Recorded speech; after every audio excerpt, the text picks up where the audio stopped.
Good afternoon. Welcome to our press availability. Most of the Senate and House Democratic leaders are here, and we will open it right up to anyone that has the first question. What's your interpretation of this CMS letter that went to Commissioner Mayhew on Friday?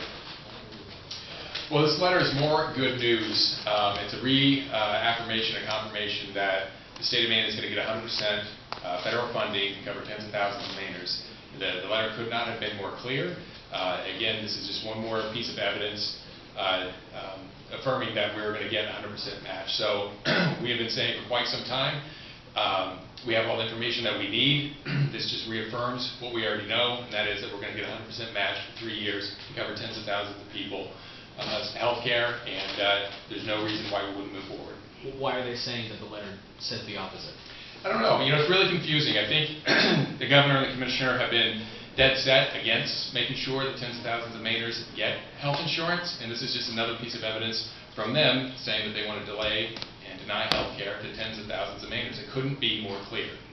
Well, we talked to the commissioner, and she said that this would be, if we added these people to the Maine care rolls, it would be adding on top of a system that's already broken, like a crumbling infrastructure that needs to be revamped, talking about increasing the care that people already on the Maine care rolls who should be getting home care and have different sorts of services, that part of the problem needs to be made whole before we expand to tens of thousands more. So this is what I would say. That's a very convenient excuse. We know that we can accept these federal dollars, again, 100% cover tens of thousands of Mainers. They don't want to do this. And this is more evidence to let the people of Maine know that they don't want to cover tens of thousands of Mainers. We have all the information that we need. Again, it's just a convenient excuse to make sure that people don't have access to a doctor. You're in the process, I believe, of passing the original bill through the committee this afternoon, I think. And obviously we'll bring it to the floor. Do you have any actual evidence from people who have told you that you could get Republican votes to override a certain veto? So I think both chambers are different. I think in the Senate, we're having great conversations and have listened very hard to our Republican colleagues during the floor debates, and we look forward to bringing an individual bill in front of the Senate that's also accompanied with repaying our hospitals. The two have to be still linked. Even though they're still two different bills now, they're now two different bills, they have to be linked. We cannot repay our hospitals and make sure that our hospitals are repaid, that debt for all these years is repaid without accepting federal dollars. It's the same argument that I guess the commissioner is laying out. She's laying out an argument that, oh, our system is crumbling and thus we can't accept these federal dollars. Well, part of the reason that I think she should be asked is why don't we actually fund the Department of Health and Human Services correctly? If we actually had the base budget correct, we wouldn't have these shortfalls. But that being said, what we will be doing in HHS is that bill's coming out, and the other bill to repay the hospitals will be run with it, and we will make sure that we do both. That's what we've been saying for weeks, and we will do it. Can you clarify that? Will you'll run the Medicaid bill? If that, will you wait to see the governor's reaction and then put the hospital in? Well, we're going to run the Medicaid bill alone, and we will have the repayment ready to go too. And when the Medicaid is successful, we will pay back the hospitals.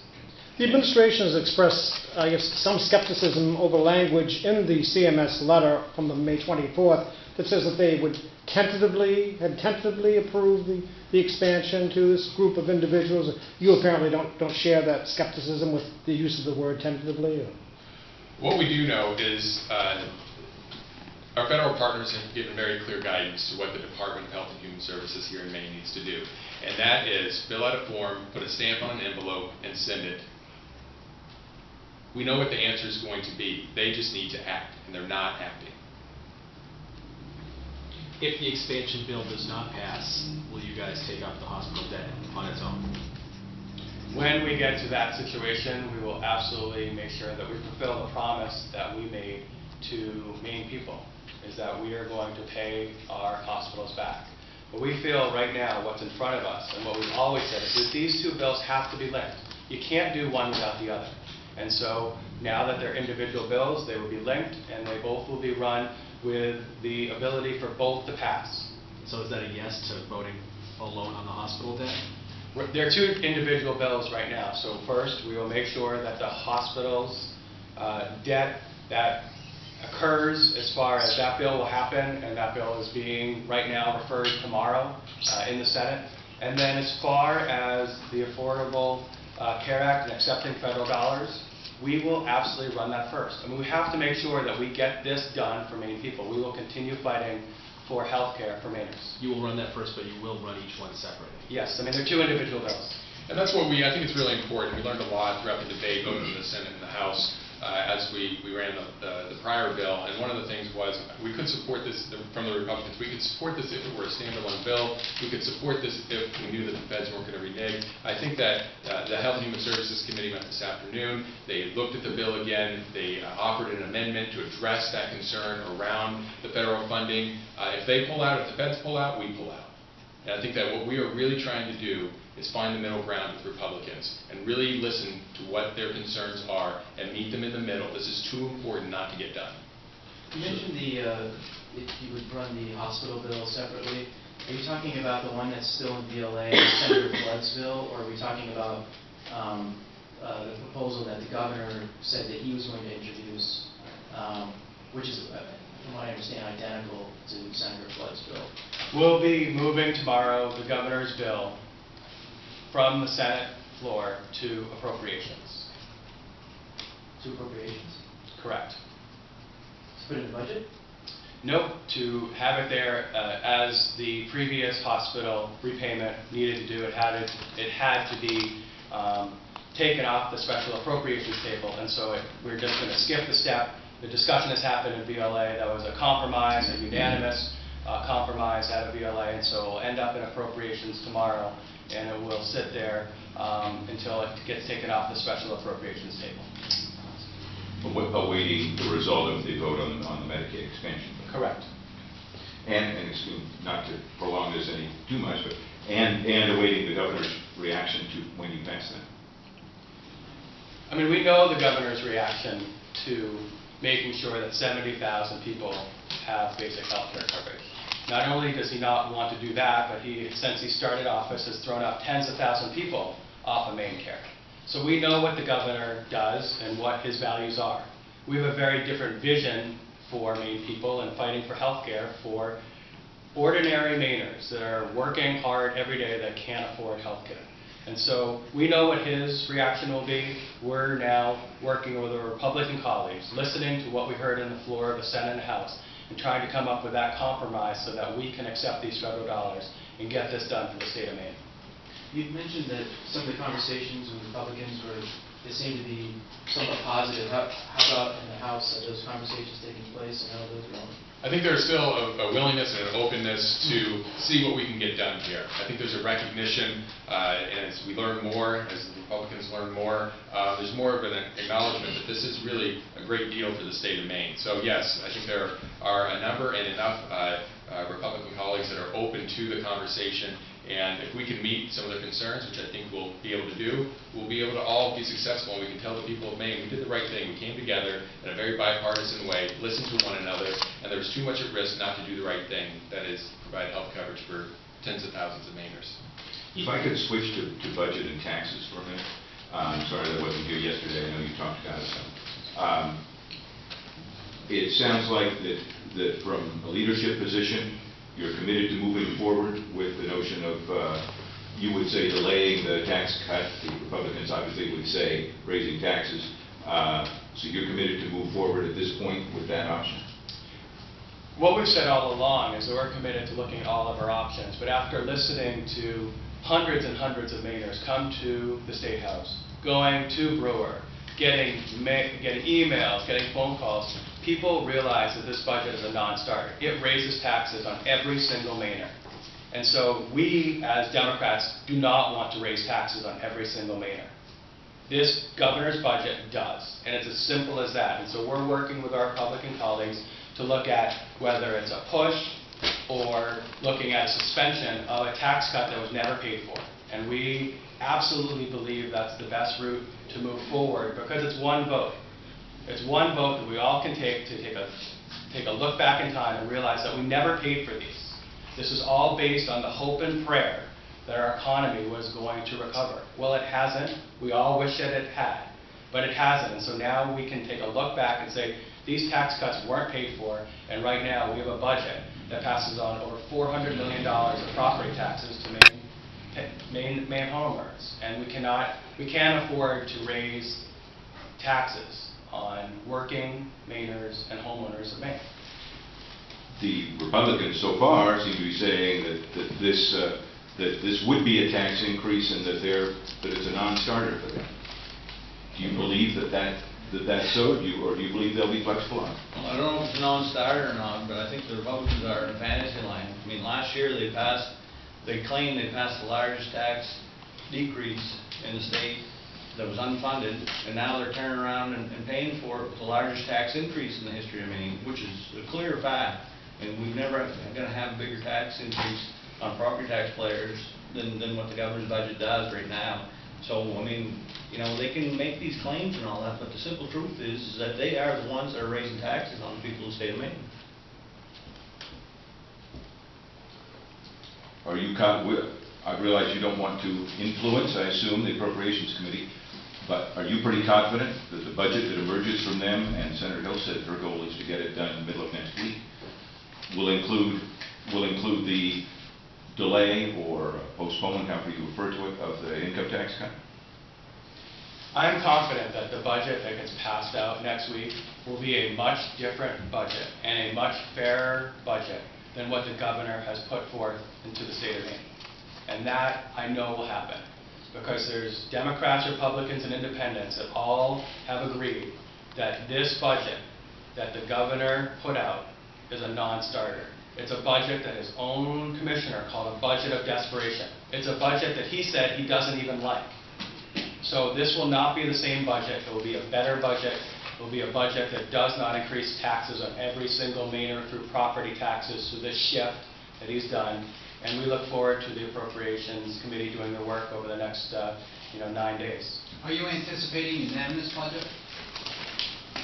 That's our chairs and leads are working incredibly well together, so I do, yes. If you get that, and obviously Republican leadership says they want that too. If you get that, are you confident that you will be able to have enough Republican votes on the floor to overcome a veto if there's a veto? Well, that certainly puts us in the position to have a veto-proof vote. I think without that, then things are less certain. I think that from the history of looking at unanimous reports out of the Appropriations Committee as it relates to the budget, certainly sets it up in a position where people recognize that it was a true negotiation. Everybody got a little bit, everybody gave a little bit, and that's what lends itself to getting a two-thirds vote, a veto-proof vote on the floor of the House and the Senate. The budget is, a true negotiation, as you say. Is your proposal to put off these tax cuts for at least 2 years for the opening bid, and where do you see that going as the budget gets worked out? So we're up here. The real work is happening right below us on the Appropriations Committee. What they do every single session is they both start off, the Republicans will start off in their camp, we'll start off in our camp, and then we get towards the middle, and we get towards a compromise, and that's what this budget will be. But what I'm glad to be able to share with Mainers is it won't be the governor's budget. That budget is gone. That budget will not happen. So if he expects to see that budget, he's mistaken. It's going to be a very different budget, a budget that's fairer, a budget that actually reflects trying to help middle-class Mainers. It's a budget that's going to help our main streets. It's going to be a budget that really works for all of Maine, not a budget that just passes, over $400 million to our property taxpayers. What do you guys think of the new TV placement downstairs? The TV has gotten a lot of attention over the last week and a half or so, and I think, the governor, touche. He found a place within his office. It's one of those things that the more we focus on the silly stuff like that, the more we're distracted about just what the president was saying, getting the work done down in appropriations. So it's really a distraction. It always has been. It's been a sideshow. We have no interest in feeding into that. So, if he wants to do that and place a TV, within the bounds of his office, then if he's playing within the rules, then he can play in this building. Good compromise. Will you be putting up your own TV? It's undecided. Put a banner outside, One other question about politics. I know you're surprised that I would ask about that. As you're looking ahead to an election here, does this potential fight, a battle with the governor over a tax increase, as well as this whole issue over Medicaid in the hospitals, does this favor Democrats or Republicans when you get to the campaign vote?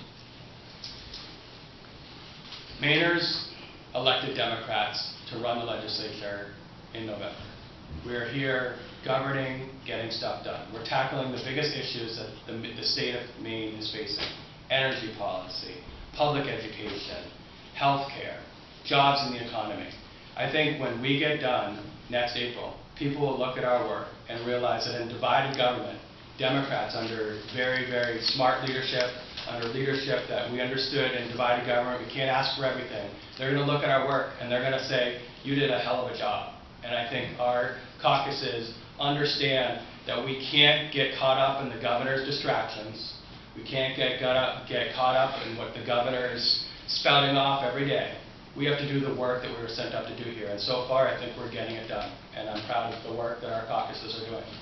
And I think the people in Maine also understand how difficult it is to work with the governor. I think that he's clearly demonstrated who he is, and that is a person that does not negotiate, that does not compromise. So at the end of the day, I think that when the people of Maine reflect on what we have done in divided government, they're going to say, good job. I think that is going to be the ultimate outcome. If we had a willing partner, we could get a whole lot more done, but I think President Alfond listed out a number of accomplishments that I think that we're going to be able to accomplish by the end of this session, certainly by the end of our term. So, and for us, our members are voting their districts, they're voting the facts, and the Republicans need to decide if that's what they're going to do or if they're going to vote with the governor. So I think it's clear for us that we're paying attention to what the people back home want us to do, and the Republicans need to decide, do they want to continue to vote with the governor, or do they want to do what's best for their district? We're all set. Thank you, guys. Thanks.